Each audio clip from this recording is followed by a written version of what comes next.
ಮಾಜಿ ಸಚಿವ ಎಚ್.ಡಿ. ರೇವಣ್ಣ ಕುಟುಂಬಕ್ಕೆ ಪೆನ್ಡ್ರೈವ್ ಪ್ರಕರಣದಲ್ಲಿ ಸಂಕಷ್ಟದ ಮೇಲೆ ಸಂಕಷ್ಟ ಎದುರಾಗ್ತಾ ಇದೆ. ಹೊಳೆನರಸೀಪುರದಲ್ಲಿ ಈಗಾಗಲೇ ಮನೆ ಕೆಲಸದಾಕೆ ಕೊಟ್ಟಂತಹ ದೂರಿನ ಅನ್ವಯವಾಗಿ ರೇವಣ್ಣ ಅವರ ಪತ್ನಿ ಭವಾನಿ ರೇವಣ್ಣ ಅವರಿಗೂ ಕೂಡ ನೋಟಿಸ್ ಅನ್ನ ರವಾನೆ ಮಾಡಲಾಗಿದೆ. ಇವತ್ತು ಎಸ್ಐಟಿ ಹೋಗಿ ನೇರವಾಗಿ ಅವರಿಗೆ ನೋಟಿಸ್ ಅನ್ನ ಕಳಿಸಿದ್ದಾರೆ. ನಾಳೆ ವಿಚಾರಣೆಗೆ ಹಾಜರಾಗಬೇಕು ಅಂತ ಕೂಡ ತಿಳಿಸಲಾಗಿದೆ. ಆ ಬಗ್ಗೆ ಒಂದು ವರದಿ ಹೀಗಿದೆ. ರೇವಣ್ಣ ಕುಟುಂಬಕ್ಕೆ ಶಾಕ್ ಮೇಲೆ ಶಾಕ್. ಭವಾನಿ ರೇವಣ್ಣಗೂ ಎಸ್ಐಟಿ ನೋಟಿಸ್. ಮಾಜಿ ಸಚಿವ ರೇವಣ್ಣ ಕುಟುಂಬಕ್ಕೆ ಪೆನ್ಡ್ರೈವ್ ಪ್ರಕರಣ ಸಂಕಷ್ಟದ ಮೇಲೆ ಸಂಕಷ್ಟವನ್ನ ತರುತ್ತಲೇ ಇದೆ. ಹೊಳೆನರಸೀಪುರದಲ್ಲಿ ಮನೆ ಕೆಲಸದಾಕೆ ದಾಖಲಿಸಿದ ಕೇಸ್ನಲ್ಲಿ ಇದೀಗ ರೇವಣ್ಣ ಪತ್ನಿ ಭವಾನಿಗೂ ನೋಟಿಸ್ ರವಾನೆಯಾಗಿದೆ. ಹೊಳೆನರಸೀಪುರದ ನಿವಾಸಕ್ಕೆ ಇವತ್ತು ಎಸ್ಐಟಿ ಅಧಿಕಾರಿಗಳು ಭೇಟಿ ಕೊಟ್ಟು ನೋಟಿಸ್ ಅನ್ನ ರವಾನೆ ಮಾಡಿದ್ದಾರೆ. ಇವತ್ತು ಅಥವಾ ನಾಳೆಯೊಳಗೆ ವಿಚಾರಣೆಗೆ ಹಾಜರಾಗುವಂತೆ ಸೂಚನೆ ಕೊಟ್ಟಿದ್ದಾರೆ. ನೋಡಿ, ಸಾವಿರಾರು ವಿಡಿಯೋಗಳಿದೆ ಅಂತ ಹೇಳ್ತಿದ್ದಾರೆ. ಅದನ್ನು ನೋಡಿ ಅದರ ಐಡೆಂಟಿಫೈ ಮಾಡೋದೇ ಒಂದು ಎಕ್ಸರ್ಸೈಸ್ ಆಗುತ್ತೆ. ಸುಮ್ಮನೆ ಯಾರನ್ನೋ ರಾಂಗ್ ಆಗಿ ಯಾರನ್ನೋ ಒಬ್ಬರನ್ನ ಐಡೆಂಟಿಫೈ ಮಾಡಿಬಿಟ್ರೆ ತಪ್ಪಾಗುತ್ತೆ. ಅದಕ್ಕೋಸ್ಕರ ಭಾಳ ಎಚ್ಚರಿಕೆಯಿಂದ, ಬೇರೆ ಕೇಸ್ಗಳ ಥರ ಆಗಿದ್ರೆ ಇದು ಬೇರೆ, ಏನೋ ಕಳ್ತನ ಮಾಡಿದ್ದಾರೆ, ಬೇರೆ ಏನೋ ಮರ್ಡರ್ ಮಾಡಿದ್ದಾರೆ, ಅಂಥ ಕೇಸ್ಗಳಲ್ಲಾದರೆ ಅವರು ಮಾಡ್ತಾರೆ, ಕ್ವಿಕ್ಕಾಗಿ ಏನು ಬೇಕೋ ಅದೆಲ್ಲ ಮಾಡ್ತಾರೆ ಕಾನೂನು ಪ್ರಕಾರ. ಆದರೆ ಇದು ಭಾಳ ಸೆನ್ಸಿಟಿವ್ ಇದೆ.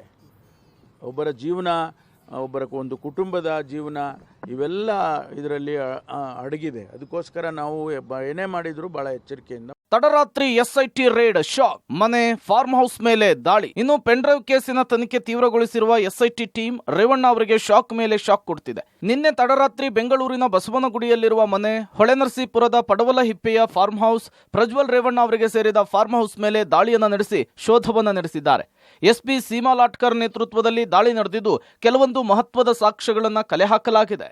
ಫಾರ್ಮ್ ಹೌಸ್ನಲ್ಲಿದ್ದ ಕಾರ್ಮಿಕರನ್ನು ಕೂಡ ವಿಚಾರಣೆಗೊಳಪಡಿಸಲಾಗಿದೆ. ಏನು ಈಗಾಗಲೇ ಎಲ್ಲೆಡೆ ವಿಡಿಯೋ ವೈರಲ್ ಆಗಿದೆ.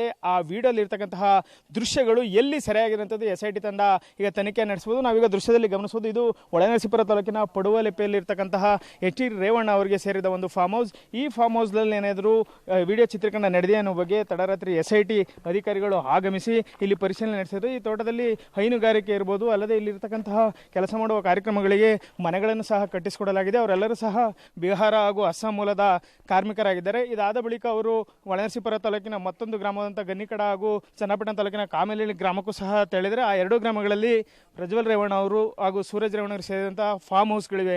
ಆ ಫಾರ್ಮ್ ಹೌಸ್ಗಳು ಏನಾದರೂ ಆ ವಿಡಿಯೋವನ್ನು ಚಿತ್ರೀಕರಿಸಲಾಗಿದೆ ಎಂಬುದರ ಬಗ್ಗೆ ತಡರಾತ್ರಿ ಎಸ್ಪಿ ಸೀಮಾ ಲಾಟ್ಕರ್ ನೇತೃತ್ವದ ತಂಡ ಒಂದು ಸಂಪೂರ್ಣವಾಗಿ ಪರಿಶೀಲನೆ ನಡೆಸಿದೆ. ಅಲ್ಲದೆ ಇಲ್ಲಿರ್ತಕ್ಕಂಥ ಕಾರ್ಮಿಕರನ್ನು ಸಹ ವಿಚಾರಣೆಗೆ ಒಳಪಡಿಸಿರ್ತಕ್ಕಂಥದ್ದು. ಇಲ್ಲಿ ಪ್ರಜ್ವಲ್ ರೇವಣ್ಣ ಯಾವಾಗ ಬರ್ತಿದ್ರು, ಇಲ್ಲಿ ಉಳಿದು ಕೊಡ್ತಿದ್ರ, ಎಲ್ಲದರ ಬಗ್ಗೆ ಈಗ ಮಾಹಿತಿಯನ್ನು ಕಲೆ ಹಾಕಿರ್ತಕ್ಕಂಥದ್ದು.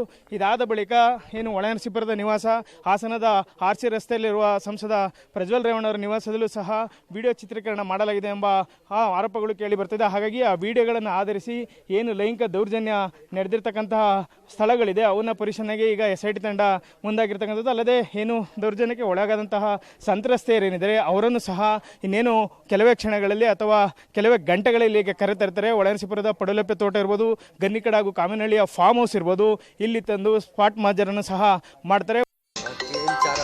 3-4 आदमी कितने बजे 6 बजे आया। कितना कार आया था? कार 3-4 कार आया। 3-4 कार आया था क्या? 3-4 आदमी बस। घर है क्या? अंदर घर है क्या? फैमिली साथ है, इधर काम कर रहे हैं। नहीं आपका नहीं, रेवण्ण उसका नहीं साहब घर नहीं है। इधर नहीं, किधर गए? गेस्ट हाउस नहीं है क्या? इधर गेस्ट हाउस नहीं।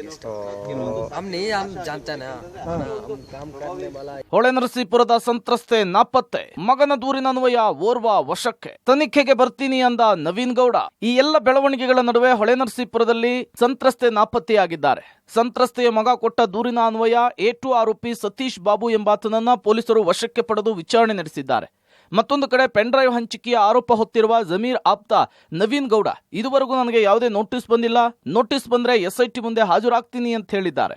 ಅಶ್ಲೀಲ ವಿಡಿಯೋ ಬರುತ್ತೆ ಅಂತ ಹೇಳಿ ಫೇಸ್ಬುಕ್ನಲ್ಲಿ ಸ್ಟೇಟಸ್ ಹಾಕಿದ್ದು ನಾನೇ, ಅದನ್ನೆಲ್ಲ ಎಸ್ಐಟಿ ಅಧಿಕಾರಿಗಳ ಮುಂದೆ ಹೇಳ್ತೀನಿ ಅಂತ ಹೇಳಿ ನವೀನ್ ಗೌಡ ಪಬ್ಲಿಕ್ ಟಿವಿಗೆ ಹೇಳಿದ್ದಾರೆ. ಎಸ್ಐಟಿ ಅವರು ನಿಮಗೆ ತನಿಖೆ ಕರೆದವರ? ಇಲ್ಲ ಕರ್ದಿಲ್ಲ, ಯಾವ್ದು ನೋಟಿಸ್ ಕೊಟ್ಟಿಲ್ಲ. ನೋಟಿಸ್ ಕೊಟ್ಟಿಲ್ವಾ? ಇಲ್ಲ. ಹೌದಾ? ಈಗ ನೀವು ಬೆಂಗಳೂರಲ್ಲಿ ಹಾಲಿ ಕೆಲಸದಲ್ಲಿ ಇರೋದಾ? ಹೌದೌದು. ಫೇಸ್ಬುಕ್ ಅಲ್ಲೆಲ್ಲ ನೀವೇ ಅಲ್ವಾ ಬರ್ಕೊಂಡಿದ್ದು? ಹೌದೌದು. ಬಟ್ ಎಸ್ಐಟಿ ನಿಮ್ ಕಾಂಟ್ಯಾಕ್ಟ್ ಏನ್ ಮಾಡಿಲ್ಲ ಇದುವರೆಗೂ? ಇನ್ನು ಮಾಡಿಲ್ಲ, ಫೋನ್ ಮಾಡಿಲ್ಲ. ಬಟ್ ನೋಟಿಸ್ ಕೊಟ್ಟವ್ರೆ ಅಂತ ಎಲ್ಲ ಅಂದ್ರು? ಇಲ್ಲ ಎಲ್ಲ ಪೆನ್ ಡ್ರೈವ್ ಇದ್ರಲ್ಲಿ ನಿಮ್ದೇನು ಪಾತ್ರ? ಆದ್ಮೇಲೆ ಮಾತಾಡ್ತೀನಿ. ಒಟ್ಟಲ್ಲಿ ನಿಮ್ಗೇನು ನೋಟಿಸು ಅದು ಏನು ಬಂದಿಲ್ಲ? ಇನ್ನು ಬಂದಿಲ್ಲ. ಒಟ್ನಲ್ಲಿ ಪ್ರಜ್ವಲ್ ಕೇಸ್ ತನಿಖೆ ತೀವ್ರಗೊಂಡಿದ್ದು ಮುಂದಿನ ದಿನಗಳಲ್ಲಿ ಇನ್ನಷ್ಟು ತಿರುವು ಪಡೆಯುವಂತಹ ಸಾಧ್ಯತೆ ಇದೆ. Bureau report, public TV.